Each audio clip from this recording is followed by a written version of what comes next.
말씀 봅니다. 마태복음 26장 17절에서 25절까지.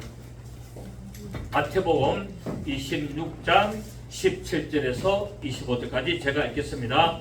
무교절의 첫날에 제자들이 예수께 나와서 이르시되 유월절 음식 잡수실 것을 우리가 어디서 준비하기를 원하시나이까? 이르시되 성한 아무에게 가서 이르되 선생님 말씀이 내 때가 가까이 왔으니 내 제자들과 함께 유월절을 내 집에서 지키겠다 하시더라 하라 하시니 제자들이 예수께서 시키신 대로 하여 유월절을 준비하였더라. 저물 때 예수께서 12 제자와 함께 앉으셨더니 그들이 먹을 때 이르시되 내가 진실로 너희에게 이르노니 너희 중에 한 사람이 나를 팔리라 하시니 그들이 몹시 근심하여 각각 여짜오되 주여 나는 아니지요. 대답하여 이르시되 나와 함께 그릇에 손을 넣는 그가 나를 팔리라. 인자는 자기에 대하여 기록된 대로 가거니와 인자를 파는 그 사람에게는 화가 있으리로다. 그 사람은 차라리 태어나지 아니하였더라면 되게 좋을 뻔하였느니라. 예수를 파는 유다가 대답하여 이르되 라피여 나는 아니죠. 대답하되 네가 말하였도다 하시니라. 아멘. 오늘 본문은 예수님께서 최후의 만찬을 준비하신 후에 가룟 유다가 배신할 것을 말씀하시고 이제 이 유월절 만찬을 완전히 주의 만찬으로 바꾸시는 것을 기록하고 있습니다. 여러분 율법에는 유월절 만찬을 계속했죠. 유월절 예식을 계속했는데 이제 예수님께서 십자가에서 이제 죽으시기 위하여 이 마지막 유월절을 지키면서 이 마지막 유월절을 뭐로 바꿨냐면은 주의 만찬으로 바꾸게 됩니다. 주의 만찬으로 바뀌기 때문에 그래서 지금 유월절을 지킵니까 안 지킵니까? 지킬 필요가 없죠. 왜? 유월절의 사건은 예수님의 십자가 사건으로서 완성됐잖아요. 완성되기 때문에 지금은 유월절을 지키지 않습니다. 그리고 지금 교회에서 성만찬을 하는 것도 성만찬은 가톨릭 용어입니다. 주의 만찬이 맞습니다. 그래서 이제 유월절 만찬은 예수님께서 오늘 이 본문에서 이제 다음 주에 제자들하고 떡을 떼고 포도주를 마시는 이 사건을 통하여 유월절의 만찬이 드디어 끝이 나고 이제 복음의 시대가 열리면서 주의 만찬이 시작되는 이 사건을 우리에게 보여주고 있습니다. 이제 이 예수님께서는 이 유월절 만찬을 주의 만찬으로 바꾸심으로 말미암아 이스라엘 백성들을 애굽에서 이집트에서 구원한 것이 곧 예수 그리스도의 십자가를 통하여 구원을 나타내신 어린 양이시라는 것을 완전히 확증시키고 있습니다. 이 무교절이라는 말은 유월절 다음 날부터 일주일간을 지키는 것이 무교절입니다. 자, 유월절은 며칠 지킵니까? 하루.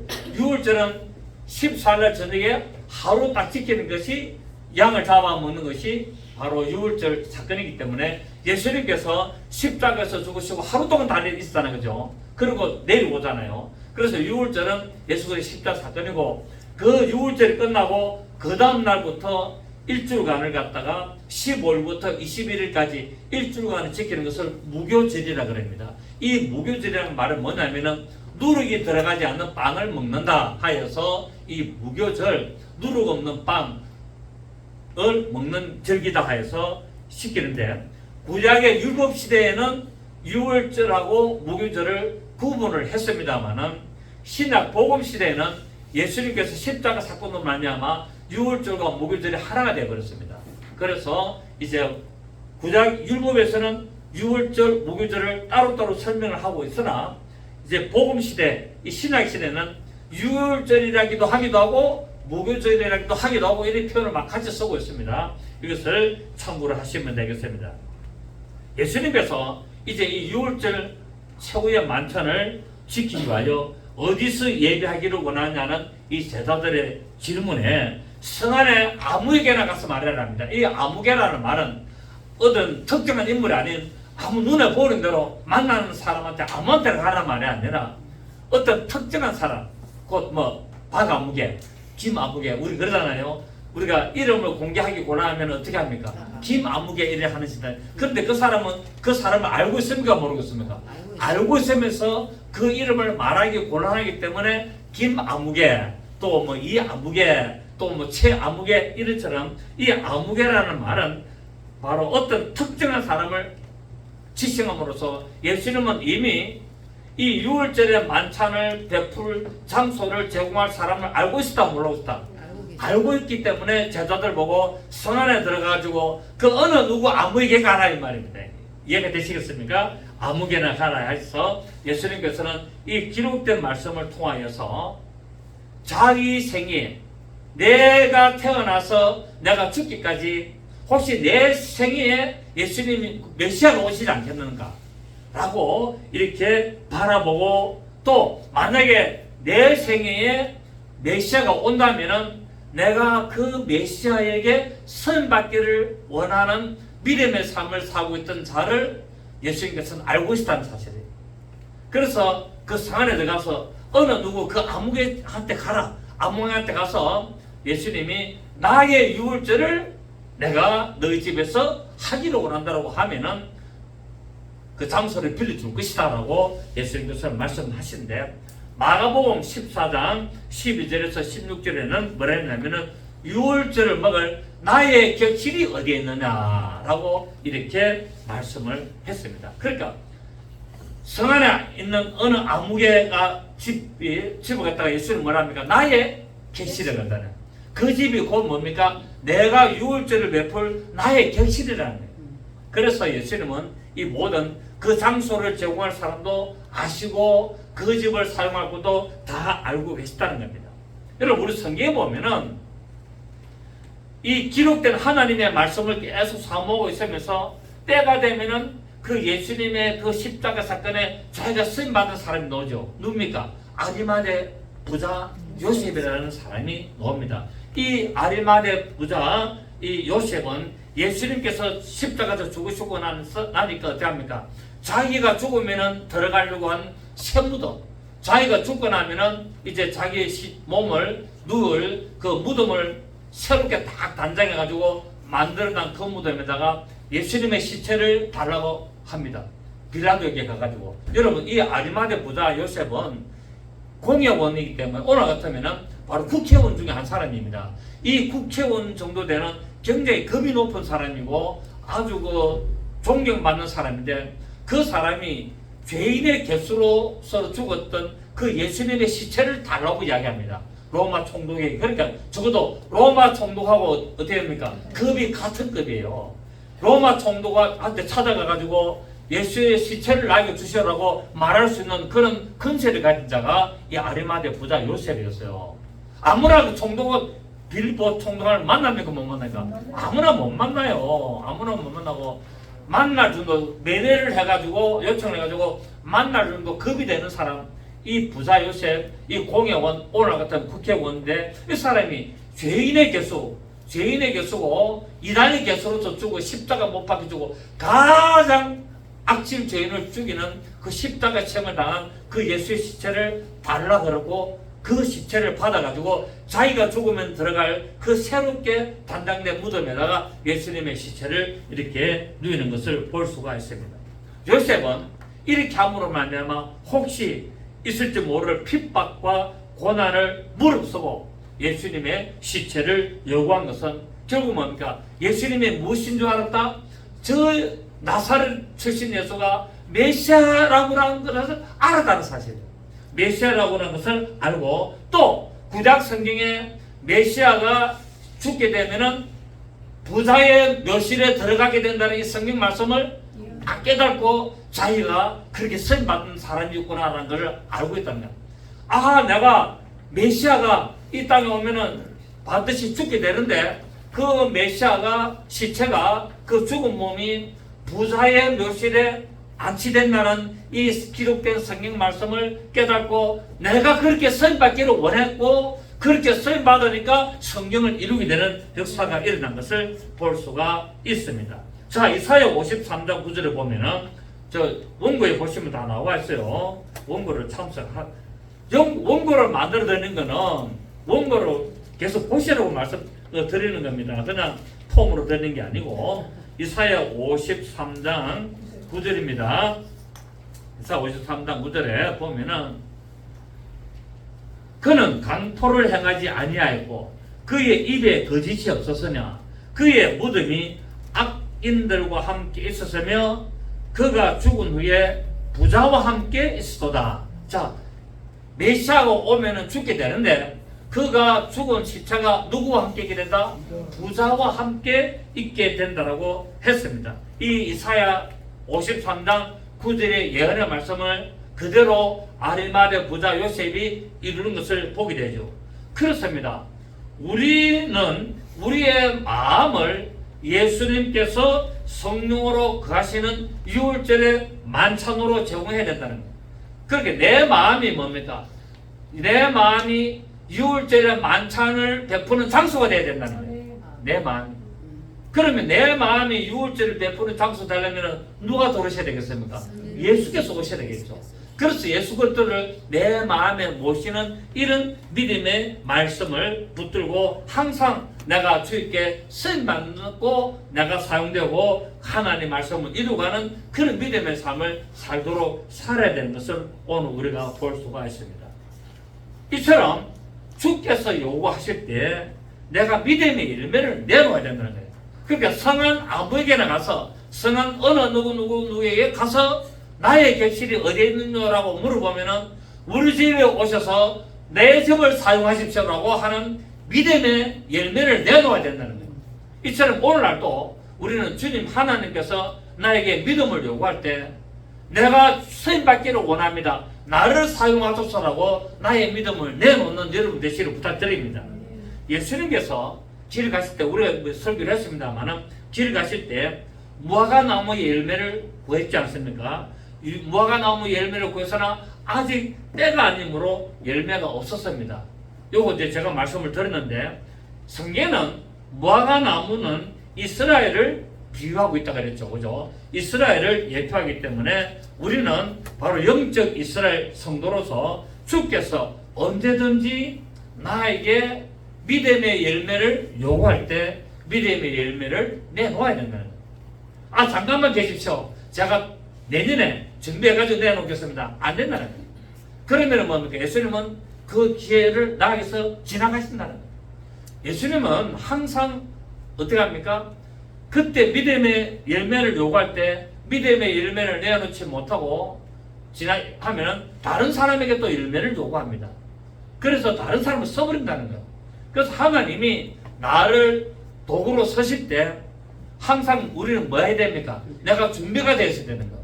내가 영적으로 깨어있어서 준비를 하고 있다가 하나님이 언제든지 나를 부르시고 하나님이 언제든지 나를 도구로 서실 때 내가 아멘하고 내가 그 도구에 쓰임받을 때 하나님의 역사와 축복이 나타나는 사실을 우리가 알아야 됩니다. 그래서 예수님께서 나귀 새끼를 주께서 서시겠다라고 할 때 순종한 것을 보게 되는데 이것은 바로 스가랴 9장 9절의 말씀을 이루게 되죠. 자, 예수님은 이처럼 언제든지 그 성경을 통하여서 우리에게 뭡니까? 기록된 성경의 열매를 요구하고 있다는 거예요. 그래서 아무나 하는 게 아니라 항상 성경에 기록된 대로 열매를 요구하는 것을 보게 됩니다. 그래서 우리는 구약 성경에 기록된 대로 또 신약 성경에 기록된 대로 내가 언제든지 하나님께 쓰임받는 믿음의 준비가 되어야 되는 것을 알 수가 있다는 사실입니다. 그래서 나귀 새끼를 왜 구했느냐? 나귀 어미도 아니고 하필이면 나귀 새끼를 왜 구했느냐라고 하는데 그거는 바로 구약 성경 스가랴 9장 9절에 메시아가 나귀 새끼를 타고 성에 입성할 거라고 예언됐기 때문에 그 예언된 대로 바로 예수님은 나귀 새끼를 시장에 가면은 그 매어 있을 것이다. 어미와 나귀 새끼가 함께 매어 있는데 그 중에 나귀 새끼를 끌고 오너라라고 말하고 있습니다.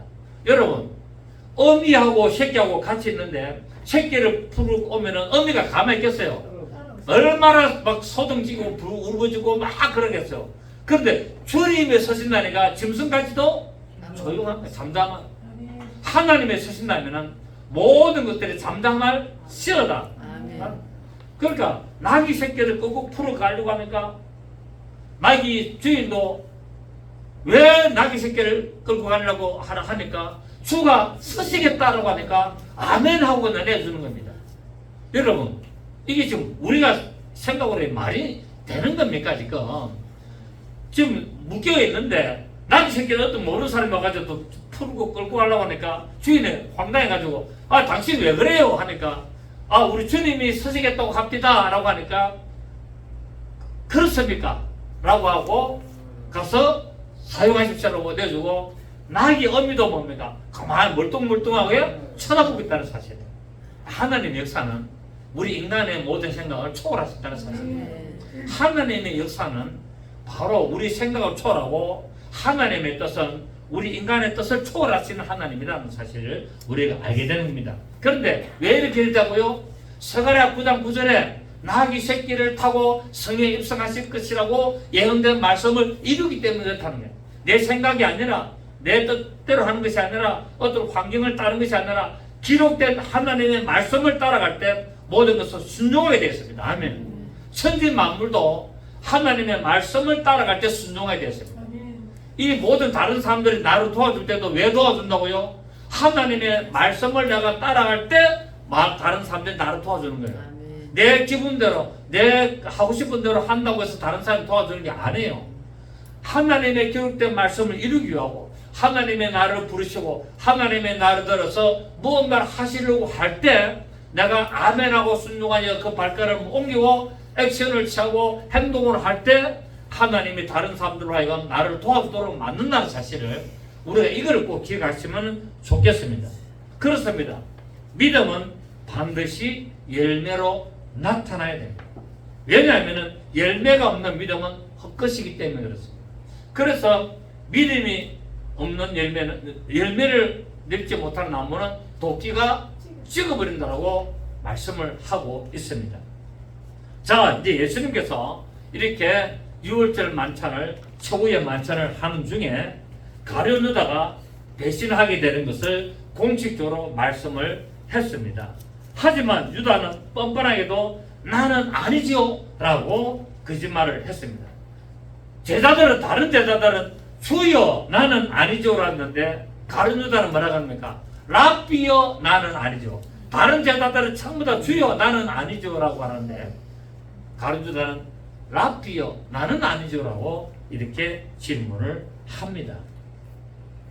주여 나는 아니죠 라는 제자의 질문에 예수님께서 뭐라고 말씀합니까? 나와 함께 그릇에 손을 넣는 자가 나를 팔게 될 것이라고 말씀을 했습니다. 이 그릇은 뭐냐면은 이 빵을 떼어가지고 찍어 먹는 서프에 찍어 먹는 서프를 담는 그릇인데 그릇이 좀 꽤 컸다고 합니다. 그릇이 커가지고 한 사람 앞에 하나씩 그릇이 있는 것이 아니라 두 사람 내지 세 사람이 먹을 양을 담아놨기 때문에 이렇게 가까이 옆에 있는 사람들이 같이 찍어 먹는 그런 크기라고 이야기를 합니다. 그래서 보통 2명 내지 3명 정도 사용되기 때문에 아마 가룟 유다가 예수님의 바로 옆에 앉아있던 것으로 알 수가 있습니다. 왜냐하면 가룟 유다는 무슨 담당입니까? 재무 담당이거든. 회계 담당이기 때문에 아마 가까이 좀 있었던 것으로 알게 되고 그래서 예수님과 함께 그릇에다가 빵을 찍어 먹는 이 숯불을 담은 그릇에 예수님도 빵을 떼가지고 찍고 옆에 앉았던 가룟 유다도 떼가지고 동시에 그릇에 같이 손을 쥐었다는 거예요. 그 자가 나를 판다라고 오늘 예수님께서 말씀하고 있습니다. 이건 뭡니까? 아주 가까운 사이라는 거예요. 아주 가까운 사이가 나를 배반한다라고 이야기를 하고 있습니다. 10편 41편 9절을 보면은 자 우리 10편 41편 9절을 보시겠습니다. 10편 41편 9절. 예, 그 원고에 있습니다. 찾으시고. 자, 10편 41편 9절 시작. 내가 신뢰하여 내 떡을 나눠 먹던 나의 가까운 친구도 나를 대적하여 그의 발꿈치를 드러났다. 아주 내 옆에서 가까이 지내는 섭에다가 같이 빵을 찍어 먹을 정도로 가까이 있는 이 자가 뭐 했나고요? 나를 배반하려고 발꿈치를 들다. 발꿈치를 왜 듭니까? 나가려고. 발꿈치 들어가지고 뭐 하려고요? 예수님은 팔려고. 그렇게 하는 거예요. 오늘날 가룟 유다가 있습니다. 오늘날에 가룟 유다도 많지요. 오늘날의 가정주자들은 주의 만찬에 참여할지라도 신실한 마음을 가지고 있지 않기 때문에 언제든지 필요에 따라서 예수님을 배반할 수 있다는 사실입니다. 여러분, 교회 다닌다고 다 예수 믿습니까? 아니에요. 교회 다니도 예수 안 믿는 사람들 많습니다. 교회 다니다가 예수 배반해가지고 나가는 사람들 많죠. 우리 집 사람 오카리나 저 하우단 우리 문신의 집사님 그 하는데 그 지금 금융문화원에 또 다니고 있는데 그게 보니까 그 한 분이 그 교회 다니면서 성가대 지휘까지 했대요. 성가대 지휘까지 하다가 시험 잘해가지고 나가지고 절에 가가지고 열심히 불금 들고 지금 다닌다고 그래요. 이런 사람들 많거든요. 제가 얘기했지 않습니까? 목사하다가 때려치우고 제 죽는 사람도 있다 그러잖아요. 많습니다, 여러분. 그 교회 다닌다고 다 그렇게 하는 게 아니에요. 얼마든지 자기 필요 따라서 배반할 수 있고 또 제가 알았던 많은 사람들 중에도 보면은 뭡니까? 그 믿음을 떠난 사람들 많이 있어요. 많이 있고 이야기해보면 나도 전에 안수 집사도 했다. 나는 교회 열심히 다녔고 나는 여전도 회장까지 했다. 그런 사람들 많습니다. 그래 안 그래요? 많습니다, 여러분. 그런데 다 그 부인해가지고 절에 다니거든요. 왜 그럴까요? 성령님이 임하지 않았기 때문에.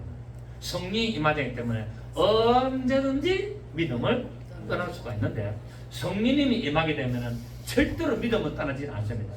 성령님이 임하면은 시험은 들 수가 있어요. 시험은 들어가지고 마음이 괴롭고 교회를 옮기고 우리 교회 자기 다니는 교회 목사 꼬라지도 보기 싫고 그럴 수도 있어요. 그래가지고 다른 교회를 갈 수 있으나 그러나 믿음은 포기하지 않습니다. 다른 교회를 얼마든지 갈 수는 있어요. 여러분 교회가 마음에 안 들면 옮겨야지 안 그렇습니까? 교회가 마음에 안 드는데 그 계속 사는 시험 들어가지고 나중에는 큰일 난다고요. 그러니까 교회가 도저히 마음에 안 든다. 빨리 옮기십시오. 좋은 교회로. 좋은 교회로 옮기시는 게 좋습니다. 저는 항상 그랬어요. 우리 교회도 제가 한 그라 합니까 안 그럽니까? 우리 뭐 100명 이상이 그래 모일 때 제가 항상 시험 들어나는 사람한테 안녕히 가십시오 그러잖아요. 안녕히 가시고 예 절대로 믿음은 떨어지지 마시고 다른 게 열심히 다니라고 제가 막 그러잖아요. 저는 항상 다른 가는 사람 치마 안 붙잡잖아요. 안녕히 가시라고. 그 오는 사람들 절대 안 맞고 또 믿음에 시험 들어 오는 사람들 어서 오세요. 해가지고 믿음 바로 세워주면 되는 거고 또 믿음 바로 써가지고 또 자기 볼일 보러 가려면 또 안녕히 가세요 하면 되고 왜냐하면 내 교훈이니까 아니잖아요. 누구 교훈입니까? 하나님의 교훈이거든.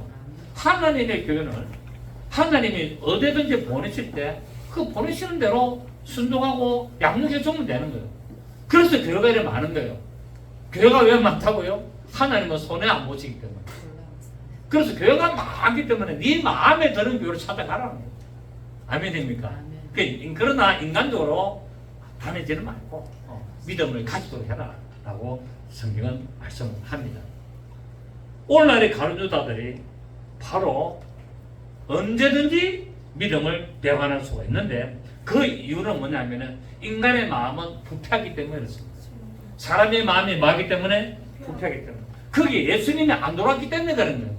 그 마음에 성령님이 안 돌아왔기 때문에 성령님이 인침을 하지 않았기 때문에 언제든지 마음이 타락하고 부패할 수가 있다는 사실입니다.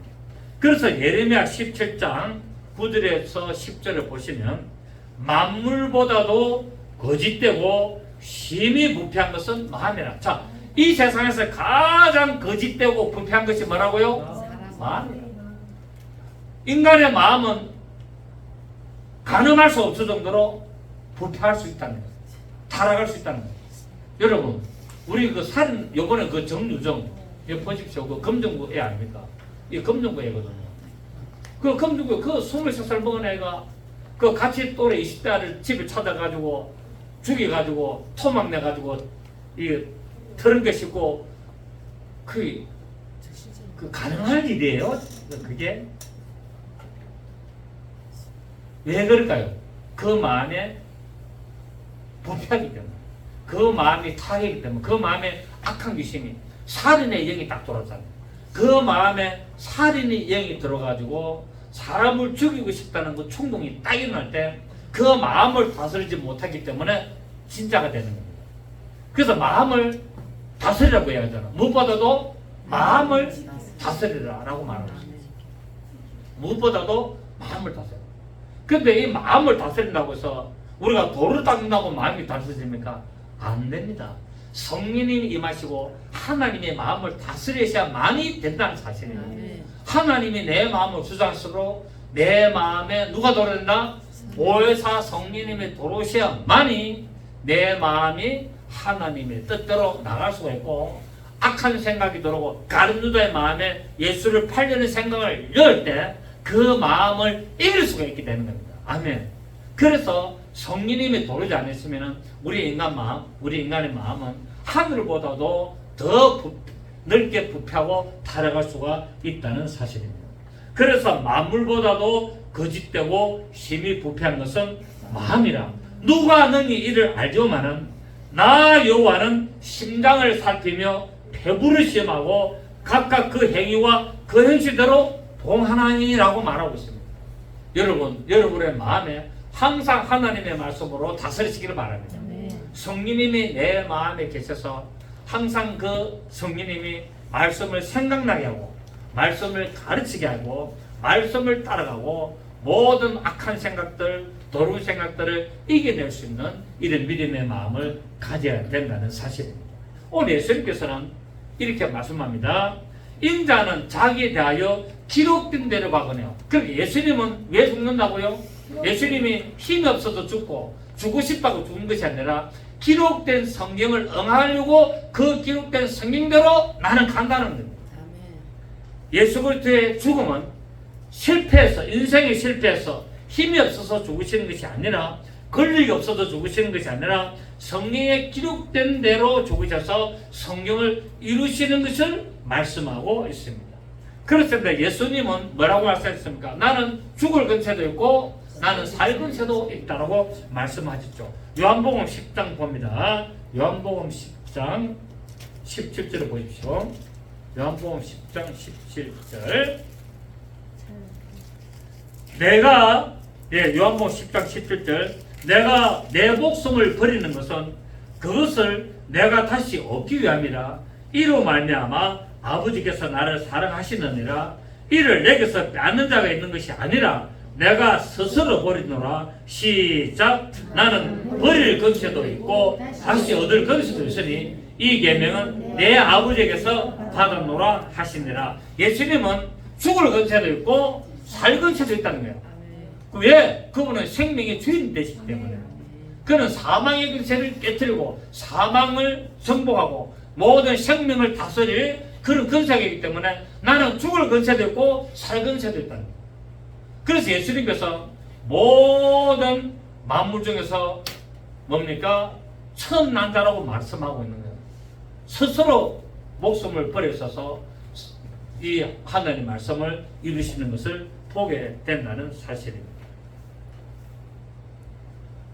여기서 기록된 성경이라는 것은 예수님은 메시아가 오면은 이렇게 죽을 것이라고 기록된 성경이 어디에 있습니까? 이사야 53장 7절 나와 있습니다. 한번 보겠습니다. 이사야 53장 7절에 이사야 53장 7절을 보시면은 기록된 성경이 옵니다. 이처럼 예수님께서 기록된 성경대로 간다는 말은 단순히 죽는다는 뜻이 아니라 죽음의 길을 지나 영광의 그 하나님께 아버지께로 간다는 의미가 되겠습니다. 자, 53장 7절을 보면은 그가 곤욕을 당하여, 이사야 53장 7절 다 찾았습니까? 그가 곤욕을 당하여 괴로울 때도 그의 입을 열지 아니하였으며 마치 보수장으로 끌려가는 어린 양과 털 깎는 자 앞에서 잠잠한 양같이 그의 입을 열지 아니하였도다. 자, 예수님이 잡히고 나서부터 말합니까 안 합니까? 입을 다 닫아버리잖아요. 그는 곤욕과 신문을 당하고 끌려갔으나 그 세대 중에 누가 생각하기를 그가 살아있는 자들의 땅에서 끊어지면 마땅히 행을 받을 내 백성의 허물 때문이라 하였으리요. 그는 강포를 행하지 아니하였고 그의 입에 거짓이 없었으나 그의 무덤이 악인들과 함께 있었으며 그가 죽은 후에 부자와 함께 있었도다. 여호와께서 그에게 상함을 받게 하시기를 원하사 질고를 당하게 하셨은즉, 질고가 뭐죠? 질병의 고통을 당하게 하셨은즉 그의 영혼을 속군 제물로 드리게 이르면 그가 씨를 보게 되면 그의 날은 길 것이요 그의 손으로 여호와께서 기뻐하시는 뜻을 성취하로다. 그가 자기 영혼에 수고한 것을 보고 만족하게 여길 것이라. 나의 어려운 종이 자기 시초로 많은 사람을 어렵게 하며 또 그들의 죄악을 친히 담당하리로다. 그러므로 내가 그에게 종견 자와 함께 몫을 받게 하며 강한 자와 함께 탈취한 것을 나누게 하리니 이는 그가 자기 영혼을 버려 사망에 이르게 하며 범죄자 중 하나로 헤아림을 받았음이니라. 그러나 시작 그가 많은 사람의 죄를 담당하며 범죄자들을 위하여 기도하였노라 라고 말하고 있어요. 예수님은 십자가에서 엘리 엘리 라마 사박다니 나의 하나님이여 나의 하나님이여 어찌하여 나를 버리시나이까. 저들의 죄를 용서하여 주시옵소서라고 범죄자들을 위하여 기도한 이 내용대로 그대로 이루시는 것을 볼 수가 있습니다. 오늘 예수님께서 말씀합니다. 나는 인자는 기록된 대로 가거니와. 나는 구약 성경에 이사야 57장 53장에 기록된 대로 하나님의 뜻을 위하여 나는 스스로 목숨을 버리기 위하여 나는 가거니와 나를 판단은 화가 있도다라고 이야기하고. 자, 예수님은 반드시 십자가에 죽어야 됩니까? 안 됩니까? 십자가에 죽은 것이 하나님의 뜻이었습니다. 그런데 예수님은 이처럼 하나님의 기록된 말씀을 이루기 위하여 뜻을 이루하여 십자가에 죽으러 가시지만은 그렇게 가도록 만드는 가룟유다는 저주를 받는다는 거예요. 그래서 예수님의 우리는 하나님의 뜻을 이루어가는데 나는 어떻게 쓰임 받아야 된다고요? 선한 뜻으로 쓰임 받아야 되는 거예요. 악한 자도 쓰임을 받습니까? 안 받습니까? 가룟유다는 악하게 쓰임을 받았어요. 악하게 쓰임을 받아서 하나님의 뜻을 이루었으나 저는 저주를 받게 되고 화가 있게 되고, 나는 왜 됩니까? 나는 하나님의 뜻을 이루는 데 있어서 선하게 이루어서 뭡니까? 하나님으로부터 복을 받아야 될 줄 믿습니다. 그래서 우리가 어떻게 쓰임 받느냐? 교회를 다니도 예수를 믿어도 내가 악하게 쓰임 받느냐? 선하게 쓰임 받느냐? 그래서 오늘도 보십시오. 오늘도 교회 안에서 하나님의 뜻대로 성령 역사를 나타내면 2단이다 3단이다 자기하고 안 맞으면 2단이다 막 그러잖아요.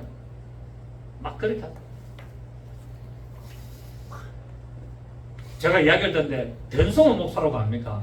혹시 그 큰 믿음 교회 변성호 목사가 2단으로 막 공격을 많이 받았잖아요.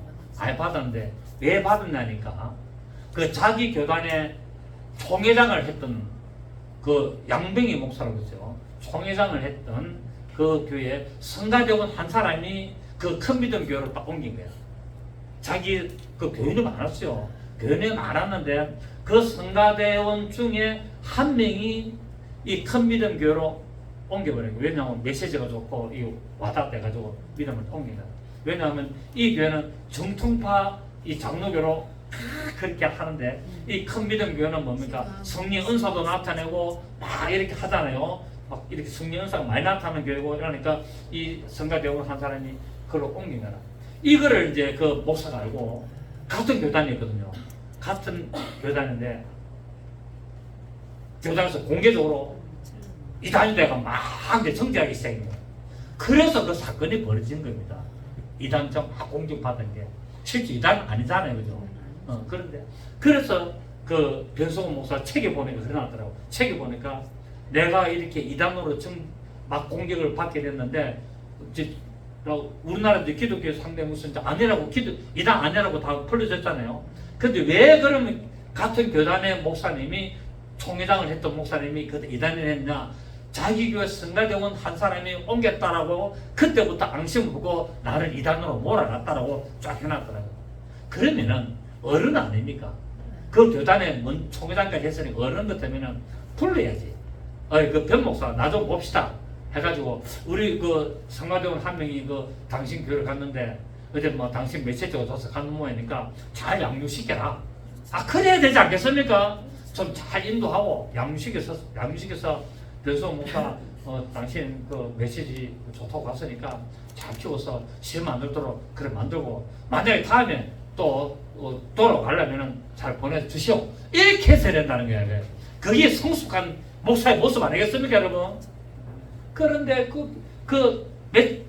몇천 뭐한 1,000명 정도 돼 교인이. 그 중에 한 명이 그걸 갔다고 이단으로 찍어 같은 교단에 그 작은 목사를 그 찍어가지고 그래가지고 되겠습니까? 오늘 이랬거든요. 그러니까 하나님의 뜻을 내가 왜 이야기하냐? 하나님의 뜻을 이루어 안 되는 왜 됩니까? 선하게 쓰임 받아야 됩니다. 선하게 쓰임 받아서 하나님의 뜻을 이루면 하나님이 다 갚아주신다는 것입니다. 하나님이 싹 다 갚아주시고 하나님께서 축복하시고 그 한 사람 간 것에 대해서 나머지 다른 사람 30명이 도울 줄 어떻게 합니까? 여러분? 어떻게 알아요? 우리 교회도 한 사람 나가나니까 어떡합니까? 다른 사람 또 오잖아요. 오잖아요. 이게 교회라. 교회는 왔다가 가고 또 가다가도 오고 그런 게 교회야. 그래서 우리 교회 한번 왔다고 해서 평생 우리 교회고 내 양이고 내가 다 해야 된다. 그것도 욕심이지. 하나님의 양이라 하나님이야. 그래 안 그래요? 하나님. 저도 여러분 그러잖아요. 언제든지 김석도 모서 마음에 안 들면 언제든 가시라고. 언제든 가시고 더 좋은 게 수두룩백배 천지백깔이 한 것이 있으니까 언제든 가시고 또 여기에서 오면은 계속 오시고 그렇지 않습니까? 그러면 되지. 그렇습니까? 안 그렇습니까? 부담 가지면 신앙생활 부담 가지면 안 돼요. 신앙생활은 좀 자유롭게 그리고 좀 영적으로 또 충만하게 그렇게 하는 것이지 꼭 매가지고 어디 뭐 항상 뭐 주여 나는 죄인입니다 맨날 뭐 어떻게 신앙생활 하는 거야? 신앙생활은 기쁘고 즐겁게 자유롭게 그래 안 그렇습니까? 행식에 매지 말고 뭐 좋습니까? 자꾸 신앙생활 하니까 좋아요 안 좋아요? 좋습니다. 제가 뭐 여러분에게 잔소리를 합니까? 무슨 뭐 눈치를 줍니까? 문집사님 눈치 줘요? 네? 내가 뭐 잔소리를 해요? 아직까지 우리 문집사님한테는 잔소리 한번 해본 적도 없고 뭐 피아노를 왜 같이냐 나 모르기 때문에 웃어도 못하고 나 해본 적도 없어. 뭐 오이 한 번씩 또 어디 가면 뭐 잘 가라. 뭐 어디 뭐 잔소리를 하나 안 하나? 주일날 안 해도 내가 잔소리를 하나 안 하잖아요. 때가 되면 잘 하겠지 다들. 안 그렇습니까? 다 믿음의 분량대로 하는 겁니다. 아멘입니까? 다 믿음의 분량이었어요. 그러니까 믿음이 어린 자를 갖다가 뭐 하지 마라? 믿음이 어린 자를 이렇게 깔보지 말라는 거예요. 깔보지 말고 다 다스려주고 다 양육해주고 잘 끌어주면 그렇게 믿음의 장상분량으로 자랄 거 아니겠습니까? 안 그렇습니까? 좀 자유롭게 합시다 자고요. 김석준 목사 우리 동행하는 교회는요 억압하고 잔소리하고 까다롭고 그렇게 챙기고 그런 게 교회 아니에요. 그런 것들은 저 목회 안 합니다. 저 밥 먹고 살려면 목회 안 하잖아요. 저는 소신대로 하나님은 듣든지 안 듣든지 믿든지 안 믿든지 하나님 말씀 가르치는 거예요. 계속 가르쳐요. 그래서 뭡니까? 오늘날 여러분같이 영적으로 성장한 사람들을 만들어내는 거예요. 그래 만드는 데는 많은 사람이 아니라 소수의 사람이 만드는 거예요. 소수의 사람.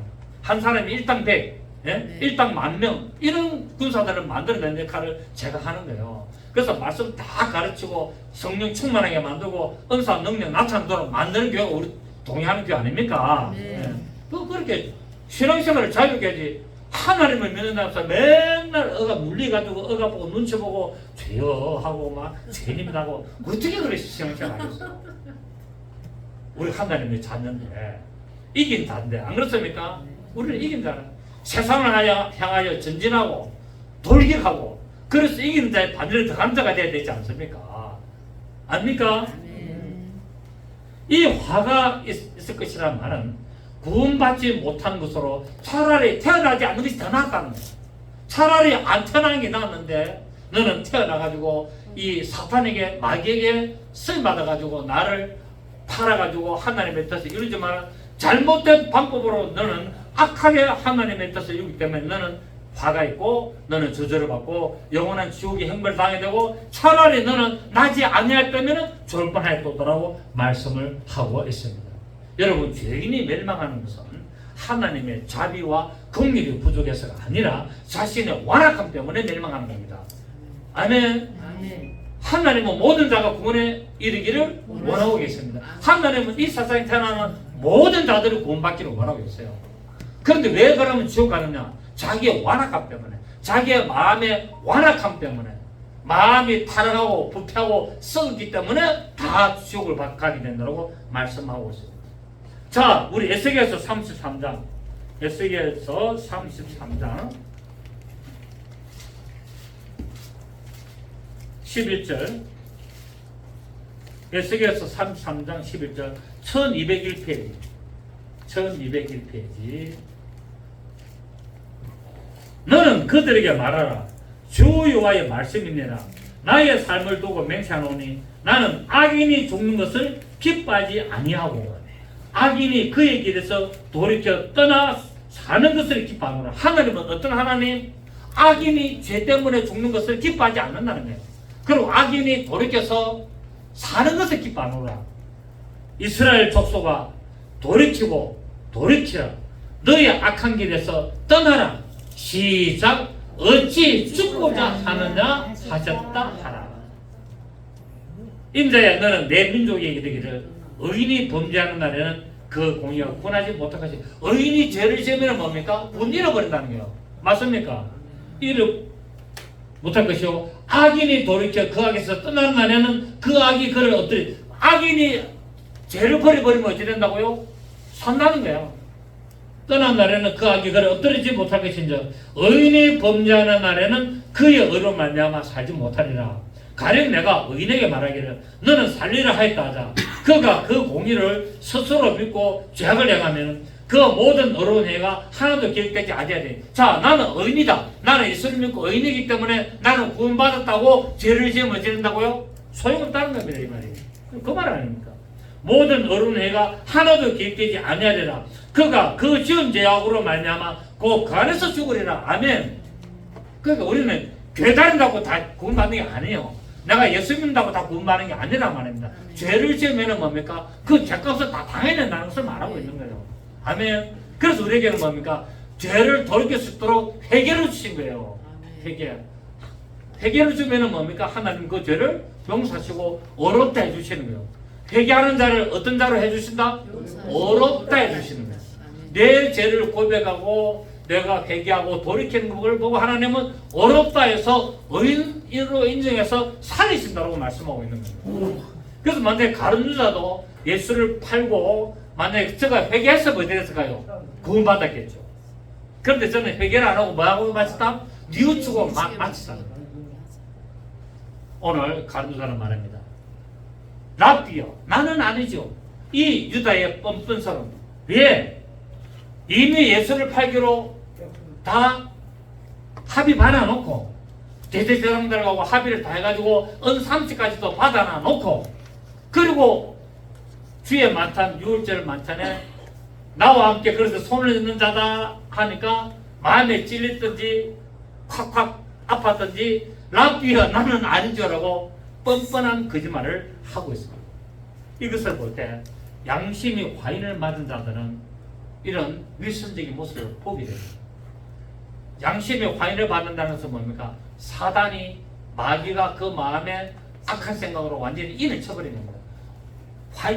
화인이 뭡니까? 불도장으로 쾅 찍어. 마귀가 뭐랍니까? 너는 이제부터 내 거야 라고 찍은 거예요. 이러면 소용이 있습니까? 없습니까? 절대 끝입니다. 한번 비침 받고 성령사를 참여하고 실행하는 사를 맛본 자들은 타락한 자들은 다시 뭡니까? 회개케 할 수 없다. 바로 이게요. 화인 받아버리면 다시 회개케 할 수 없다고 말하고 있어요. 한번 비침을 받고 한번 비침을 받은 게 뭡니까? 예수 믿고 구원을 받았다는 거예요. 하늘, 히브리서 6장 히브리서 6장 4절 신약성경 358페이지 원고에는 없습니다.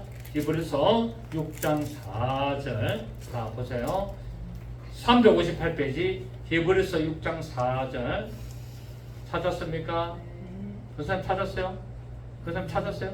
네, 같이 보십시오.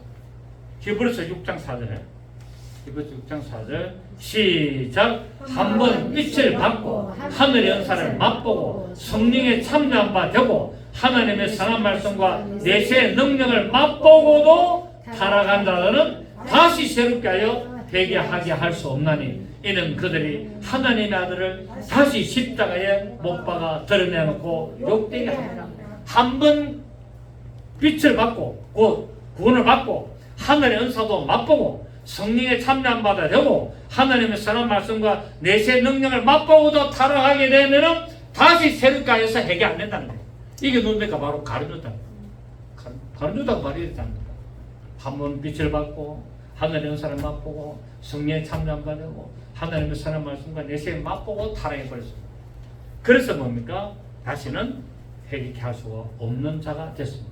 이것을 볼 때 우리는 정말 의도적으로 죄 짓는 것은 멸망이기 때문에 우리가 항상 죄를 이기는 자가 되고 죄를 멀리하는 자가 되고 그렇게 해서 예수 그리스도의 십자가 사건이 늘 내 마음속에 정리되는 그런 믿음의 삶을 말미암아 구원의 반열에 합당히 맞는 그런 믿음의 삶을 살아갈 줄 믿습니다. 그런 믿음의 삶 사시기를 예수 이름으로 축복합니다. 좋으신 주님 감사드립니다. 오늘 우리는 이 6월절 최후의 만찬에 이 가르누다와 예수님의 대화를 보면서 우리가 어떤 믿음의 삶을 살아야 할 것인지를 알아서옵니다. 살아계신 성령님, 우리의 살아간 일생 동안 하나님의 말씀으로 늘 승리하며 하나님의 영광을 나타내는 거룩한 삶 살도록 인도하시고 역사하여 주시옵소서. 예수님의 이름으로 기도드려옵나이다. 아멘.